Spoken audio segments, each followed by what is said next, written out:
अब आजकल ज्योतिष लोग ऑनलाइन आके बोल देते हैं कि मकर संक्रांति एग्जांपल ले लो, चलो मकर संक्रांति को गाय को ये खिलाओ, बहुत दान हो जाएगा।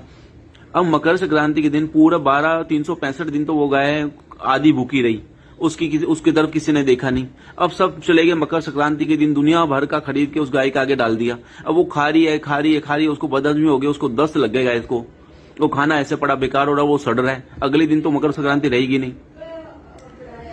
और फिर वो जो उसका जो अभी जो गाय बीमार हो गई, तो आप क्या सोच रहे हो, आपने दान कर दिया तो आपका पुण्य हो गया मकर संक्रांति को? ऐसे होता है क्या? आपको दान पुण्य अगर करना है तो ये तरीका नहीं है। अगर आपको मकर संक्रांति को दान करना है तो जरूरी नहीं है आप मकर संक्रांति को जाके उसको गाय को खिलाएं। उधर खाने को ही नहीं है, मतलब इतना ज्यादा खाने को हो गया उसके पास में कि वो खा ही नहीं पा रही और खराब हो रहा है, फिर वो सड़ा गला खा रही है 2 दिन बाद उसको।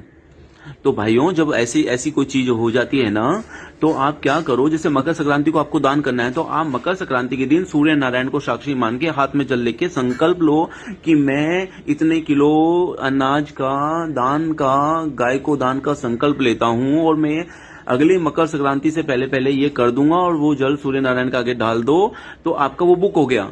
अब आप अनएक्सपेक्टेड कभी भी जब आपका मन करे तभी जाके गाय को खिलाओ। ऐसा नहीं कोई त्योहार पकड़ो, क्योंकि अब आपको त्योहार पकड़ने की जरूरत नहीं है। आपका जो वो पुण्य है ना, वो लॉक हो गया उधर।